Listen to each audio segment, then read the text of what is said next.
In the era of extreme demons heavily focusing on their raw difficulty rather than the decoration and overall experience it provides, the ones that do manage to incorporate these stylistic decisions always stand out amongst the rest. Surprisingly enough, the sequel to Cognition, Oblivion, does just that, and does it in such a way which makes it one of the best levels this year. Although at face value, this looks like another extreme demon, there is a special charm to it that is hard to describe and brings the level up to the standards of many other incredible levels that have been released this year. So let's see why this is the case. In Extreme Demons, it is very common for gameplay to be at the forefront of the level, which makes sense knowing that it is much easier to mess up gameplay in the upper end difficulty range, especially when considering that the level would likely place in the top 10 if rated. As you would know, I care about song cohesion a lot in gameplay, which extends outside of the observations of if the level syncs to the music. To start off, yes, the level syncs perfectly to the song, which obviously helps the level feel much better to play, as you can use audio cues which makes every click feel so much better to execute considering how powerful the song is.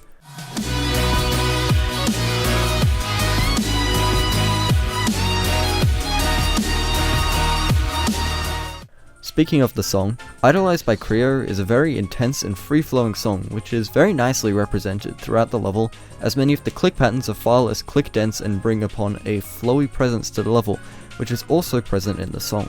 I think something that many people don't account for in the gameplay of this level is how the gameplay structure perfectly reflects the song. Let me explain. As the song progresses, it is clear that the intensity of the song continues to ramp up. To reflect this, rather than making the gameplay more intense or free-flowing, which would go against the whole point of the level as a sequel, the level has an upwards Y-level trend, which can be felt when playing and watching the level. It is hard to put into words, but it's a feeling that made me look at the level in a different light. Another addition to the gameplay that I enjoy are the consistent gameplay types on the drum fill sections, whereby the fast drum fill sections are accompanied by tight wave sections and the slower ones are accompanied by cube timings.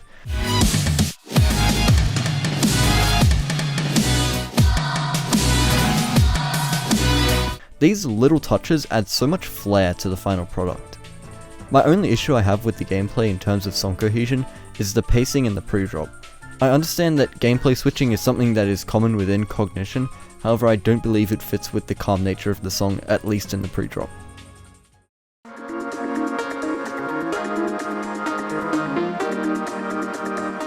The decoration overall for an Extreme Demon is pretty solid, with no major flaws which severely bring down the level.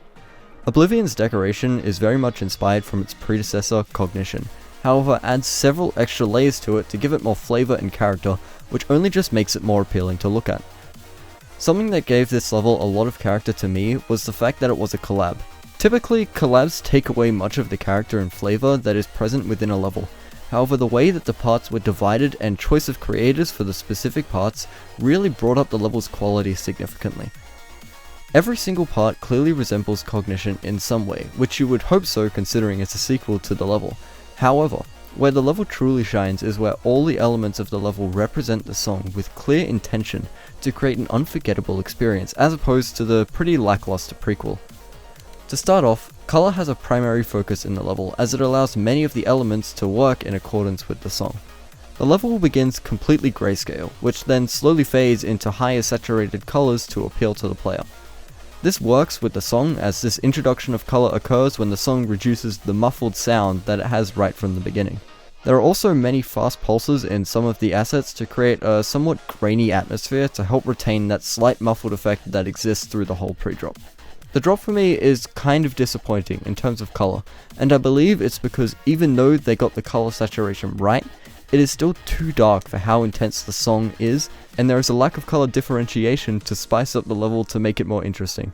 The same can be said about the middle part of the drop, however the brighter colors do help lift the quality a little bit. The final third of the drop is probably the best looking section of the whole level, color-wise, as it all brightens up to make all of the pulses really work with the song as it approaches its climax. Color differentiation is also present through the smart usage of blending to stack the brightness of certain objects together through minimal glow usage. Due to this blending, the pulses are able to be much louder than what they could be and still don't wash out the colors, which is something that is quite difficult to pull off. The saturation of the colors tone back down when the level comes to an end, which nicely wraps the whole level up together, and this is based on the colors alone.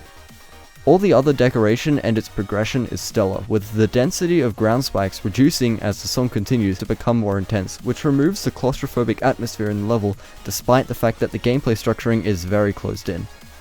The block designs also become much cleaner in accordance to this, which further emphasizes this flowy feeling and removal of claustrophobia, and it is executed almost seamlessly, which is something you pretty much never see in an Extreme Demon, let alone an Extreme Demon collab. Considering the difficulty of making a level look this good whilst being this difficult in terms of raw gameplay, is the reason why Oblivion is one of the best looking levels so far this year, or at least one of the best looking design levels this year. Before I finish up, there has been a fair bit of discussion in regards to how valid a sequel Oblivion is, as it is quite obvious that there are some notable differences between the level and Cognition. However, I believe Oblivion is pretty much the perfect sequel solely based off how well it complements its predecessor. Cognition is much more click dense and object dense, making it feel very claustrophobic. This works with the style of song used to amplify this atmosphere, and it is quite obvious that the level is themed around the mind as seen in the title of the level. Oblivion is much more organized in design, but still uses the claustrophobic structure design to keep it in line with Cognition.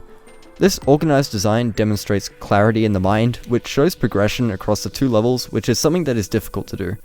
My only issue is that it would probably make more sense if the level names were switched around considering the definitions of both words, but it's too late now.